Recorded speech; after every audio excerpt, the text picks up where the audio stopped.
You have ideas, you have goals, you know exactly what you should be doing right now, and yet you're not doing it. You scroll instead, you clean, you reorganize things that don't need organizing, and then you call yourself lazy. But here's what no one tells you. You're not lazy, you're afraid. Afraid of what happens if you actually try, and it still doesn't work. Let's be honest about what's really going on. You've told yourself 100 times, tomorrow I'll start. But tomorrow comes, and something invisible holds you back. It's not that you don't care. You care too much. It's not that you're incapable. You've proven yourself before. So what is this weight? It shows up as procrastination, as endless planning without action, as starting things but never finishing them. You watch others move forward. You wonder why it seems so easy for them, and in quiet moments, you ask yourself, what's wrong with me? Here's the truth that stings. Some part of you has learned that not trying is safer than trying and failing. Because if you never really try, you never really fail. And if you never really fail, your potential stays protected, untouched,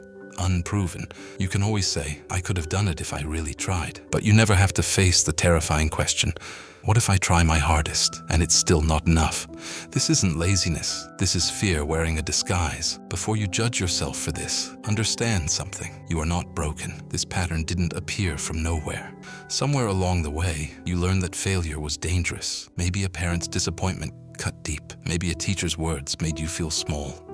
Maybe you watched someone you love fail and saw how it crushed them. So your brain made a decision. We won't let that happen to us. And the safest way to avoid failure, don't fully commit. Always keep one foot out the door. Give 70%, never 100%. This is not weakness. This is a survival strategy. Your mind built a wall to protect you, but now that wall is keeping you trapped. Let's talk about what's happening inside your brain. Psychologists call this self-handicapping. It's when you create obstacles, consciously or unconsciously, so that if you fail, you have an excuse, and if you succeed, it feels even more impressive. But here's the cost. You never actually know what you're capable of. Your brain uses something called identity protection. Think of your self-image like a glass sculpture. It's beautiful, it's fragile, and your brain will do anything to keep it from shattering. Trying and failing threatens to crack that sculpture. So instead of risking damage, your brain chooses avoidance. Not because you're weak, but because your brain believes your identity is at stake. Here's another piece. Your mind has two systems running at all times. One wants growth. It's excited by challenge. The other wants safety. It fears exposure. When the safety system is louder, you freeze, you scroll. You wait for motivation that never comes. This isn't a character flaw. It's a conflict between two parts of yourself. And until you understand this war, you'll keep calling yourself lazy, when really, you're just scared.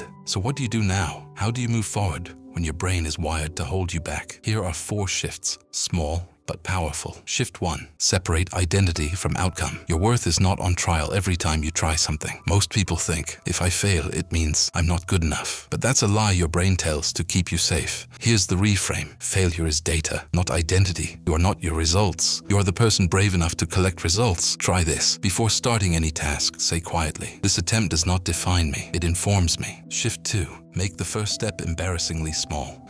Your brain fears big action. Big action means big risk. So don't start big. Start so small your brain doesn't even notice. Want to write a book? Don't write a chapter. Write 1 sentence. Want to exercise? Don't go to the gym. Put on your shoes.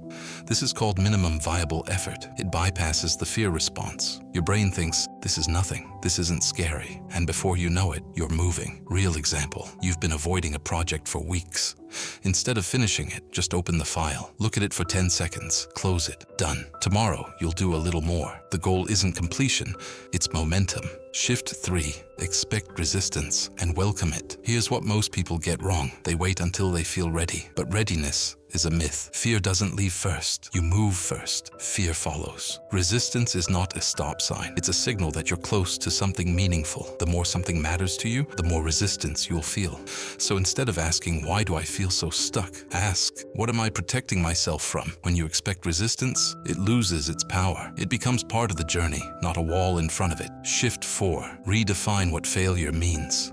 Your brain treats failure like death, but failure is just information. Every successful successful person has a long list of failures. The difference? They stopped making failure mean something about their worth. They made it mean, now I know what doesn't work. Try this. After any failure, write down one thing you learned, just one. This rewires your brain to see failure as feedback, not identity destruction. Let's bring this together. You're not lazy. You've been protecting yourself. Your brain built a system to keep your identity safe, but that system is now outdated. You're not the child who got punished for failing. You're not the person who will shatter if things don't work out. You are someone who can try and survive the outcome. The shift isn't about forcing yourself to work harder. It's about making it safe to try. There's a version of you that's been waiting for permission, waiting for the fear to go away. But fear doesn't disappear. You simply stop letting it decide. You're not lazy. You never were. You were just scared of finding out that you're not enough. But here's the secret. You won't find that because trying, really trying, won't prove you're not enough. It will prove you were always braver than you believed.